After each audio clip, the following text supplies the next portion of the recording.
Bonjour, bonsoir à tous et à toutes, j'espère que vous allez bien. Aujourd'hui, on va parler d'enjeux qui sont directement liés à la cage thoracique et à la respiration. Souvenez-vous que les conseils que je vous donne aujourd'hui ne remplacent pas ceux d'un professionnel de la santé et encore moins un examen ou une évaluation. Et vous devez adapter tous les conseils à votre condition et certains de ces conseils, certains de ces exercices pourraient ne pas convenir. Vous allez trouver beaucoup d'exercices, beaucoup de conseils liés à la respiration, liée aux douleurs au dos, à la partie supérieure du dos et au cou aussi. Dans mes livres, 99 façons de soulager les douleurs au dos et au cou. Et aussi, va prendre l'air, tout sur le pouvoir exceptionnel de la respiration. Et ces livres sont disponibles partout ici au Canada et partout en France, sur le web aussi. Et vous pouvez vous les procurer notamment à la Librairie du Québec à Paris, en personne, si vous habitez Paris, ou en commande, disons les versions papier de mes livres. Alors, inspirer et expirer, mais à quel moment? C'est une question qu'on me pose souvent. À quel moment inspirer et à quel moment expirer? Alors, on va regarder ça ensemble de façon assez simple, vous allez voir, et je vais vous poser des questions. On va faire l'exercice ensemble juste avant. Donc, à quoi ressemble le muscle qui nous fait respirer? Je vous en parle souvent. Le diaphragme, j'aime bien cette illustration-là. Et on voit qu'il y a les intestins qui sont là. On voit les piliers du diaphragme qui touchent à la colonne vertébrale.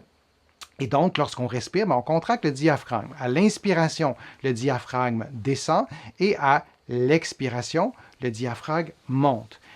Alors, il y a un aspect mécanique à la respiration, il y a un aspect physiologique parce que, évidemment, l'oxygène entre et est troqué pour le CO2. Donc, il y a cet aspect-là. Et on va parler aussi d'autres aspects dans quelques instants. Mais quand doit-on inspirer ou expirer? Alors, je vais vous poser la première question. Durant un effort, doit-on inspirer ou expirer? Je vous laisse regarder ça. Là, j'ai mis vraiment quelque chose d'extrême. Là, c'est tout un effort. Alors, ça peut être un effort de lever un sac, peu importe, mais qu'il soit extrême ou pas. Mais doit-on inspirer ou expirer? Donc, n'hésitez pas à me répondre et vous pouvez aussi répondre à la question au complet parce qu'il y a un décalage entre vos réponses et le direct. Alors, parfois, pour moi, c'est difficile de faire le lien avec la bonne question, même si vous ne vous en rendez pas compte. Alors, il y a Jacques qui répond expirer. Donc, à l'effort, on doit expirer. Il y a Jackie aussi qui formule la même réponse. On doit expirer. Et il y a Gilles aussi qui nous donne la même réponse. Et Aurélie a une réponse divergente. Alors moi, j'aime bien quand il y a deux réponses. De toute façon, on a trois choix. Ça pourrait être aussi de bloquer sa respiration. C'est peut-être une réponse intéressante, je ne sais pas. Il y a, durant l'effort, il y a Linda qui écrit inspirer et il y a Xavier qui écrit expirer. Et je continue à lire vos réponses. Alors, la réponse, on doit expirer lorsqu'on fait un effort. Si on bloque la respiration, premièrement, on peut créer ce qu'on appelle un effet de Valsalva. On va bloquer la respiration et la pression va augmenter, notamment dans le dos. Parce que je vous ai montré le diaphragme qui monte et qui descend, mais il y a un jeu de pression. La pression augmente dans l'abdomen quand on expire, oui. Et on veut protéger le bas du dos. Fait qu'on ne veut pas bloquer la respiration et en général, on veut expirer pour libérer l'air, pour diminuer les tensions. Et si on bloque notre respiration, on aura peut-être plus de force. Mais ce n'est pas souhaitable de bloquer sa respiration lorsqu'on fait un effort. Durant des exercices, là, je vous montre un exercice de souplesse. C'est toujours la même question. Est-ce qu'on doit inspirer ou expirer, d'après vous, durant un exercice de souplesse, durant des exercices qu'on ferait à la salle de sport, vraiment des exercices, pas nécessairement un sport très structuré avec des règles et tout ça, mais de quelle façon on devrait inspirer ou expirer durant l'exercice. La réponse, elle est différente de la réponse qui a précédé cette question-ci. On respire librement.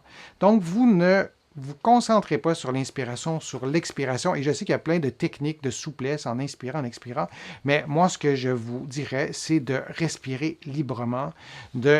Exactement, il y a Pascal qui répond respirer normalement.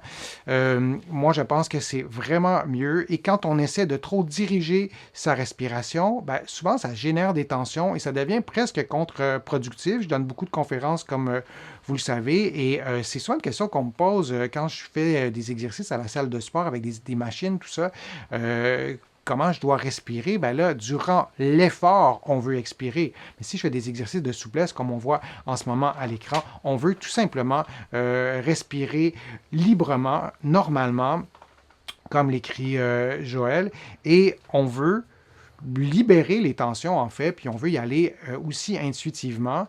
Et quand on répond à cette question-là de façon générale, c'est la réponse que je vous donne. Mais aussi, on peut répondre individuellement si vous avez des problèmes respiratoires, si vous avez de la douleur dans certaines positions. Donc, vous adaptez tout ça. Mais c'est pas mal la réponse la plus simple. Alors, pour s'activer, est-ce qu'on doit inspirer ou on doit expirer? Parfois, on a tendance à aller prendre un café, mais et parfois prendre une petite pilule aussi pour se donner de l'énergie, qui est, à mon sens, peut-être pas la première et la meilleure des solutions pour avoir un peu plus d'énergie. Après le lunch, par exemple, après avoir mangé, ben, parfois on va s'endormir un peu. Donc, est-ce qu'on doit inspirer ou on doit expirer? Comment on peut utiliser notre cage thoracique et notre diaphragme? Et ça, c'est vraiment intéressant parce qu'on peut en fait se concentrer sur l'inspiration. Et je vous ai parlé de respiration rythmée assez régulièrement, c'est-à-dire de diriger son temps inspiratoire et son temps expiratoire de façon très structurée. Et pour pouvoir s'activer, on essaie d'inspirer un peu plus longtemps que le temps d'expiration. Vous essayerez, ça fonctionne. On ne veut pas s'hyperventiler. On ne veut pas respirer plus vite. On veut inspirer plus longtemps et expirer un peu moins longtemps. Et ça a un effet davantage stimulant. C'est ce que répond Joël, inspirer là aussi pour avoir de l'énergie, exactement. On va voir pourquoi dans quelques instants. Maintenant, une autre question pour se déstresser, pour se détendre, en fait. Est-ce qu'on doit expirer ou inspirer? Souvent, on bloque sa respiration, mais qu'est-ce qu'on doit faire? Alors, vous vous doutez quand même un peu de la réponse. On expire, on laisse sortir l'air pour la même raison et aussi pour des raisons qui sont liées au système nerveux qu'on va voir dans quelques instants. Et une autre question, pour s'endormir, est-ce qu'on doit inspirer ou on doit expirer? Et c'est la réponse inverse de la question comment on fait pour s'activer. Et de la même façon qu'on voulait s'activer en inspirant, alors on fera l'inverse. On va inspirer pendant 4 secondes et on va expirer pendant 6 secondes et on peut adapter les chiffres à nos capacités physiques. Alors Linda le dit, lorsqu'on s'endort, tout ralentit.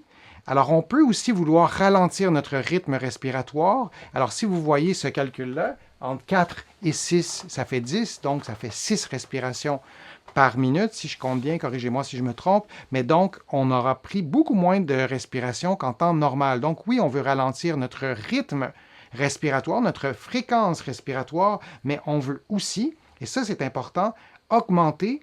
C'est important pour pouvoir favoriser l'endormissement puis nous se calmer, d'augmenter le temps expiratoire. C'est des trucs qui sont vraiment simples, qui fonctionnent pas tout le temps, c'est pas une panacée, mais dans bien des cas, ça fonctionne et ça fonctionne vraiment très bien. Est-ce que vous avez des questions par rapport à cette partie du direct? Et en fait, je dirais pour conclure que c'est de savoir si on inspire ou si on expire en faisant du sport ou dans d'autres contextes aussi, ça peut nous aider à profiter de la respiration, de ne pas faire d'erreur et parfois aussi dans certains contextes d'éviter de se blesser, par exemple en soulevant un objet si on bloque sa respiration. J'espère que les informations que je vous ai données aujourd'hui, les conseils, les exercices que je vous ai donnés, j'espère que tout ça vous sera utile. Je vous remercie vraiment de votre attention, de vos nombreuses questions. Je voulais aussi vous remercier de vos contributions et vous pouvez le faire maintenant. C'est simple, sur YouTube, il y a un petit cœur, c'est écrit merci. Si vous cliquez sur ce petit cœur-là, vous allez pouvoir faire une contribution et sans vos contributions. Et je le sais que je vous le dis régulièrement, mais c'est important pour moi de vous le dire parce que sans les contributions, il n'y aurait pas, ma chaîne YouTube n'existerait pas, en tout cas de cette façon-là. Il y a plus de 700 vidéos sur ma chaîne et tout ça a un certain coût d'abonnement, tout ça. Donc, merci. Et l'objectif de ma chaîne, c'est de vous offrir des contenus gratuits à tout le monde, mais ces contributions-là me permettent d'équilibrer tout ça, le budget, et de pouvoir aussi offrir des contenus gratuits, comme je vous le dis, à tout le monde. Vous pouvez visiter mon site web, le www.denisfortier.ca. Vous allez pouvoir vous abonner gratuitement à mon infolettre en visitant donc le www.denisfortier.ca. Vous allez trouver aussi beaucoup d'informations dans mes livres que vous pouvez trouver partout en librairie et sur le web aussi au Canada, mais aussi de l'autre côté de l'Atlantique. Vous le savez, mes livres sont disponibles notamment à la Librairie du Québec à Paris. Sur leur site web aussi, vous pouvez les commander. Vous allez les trouver aussi sur différents sites web. Donc, merci beaucoup de votre présence, de vos interactions aussi sur les réseaux sociaux. C'est toujours un grand plaisir de vous lire et on se revoit pour un prochain direct, pour une prochaine vidéo. À bientôt.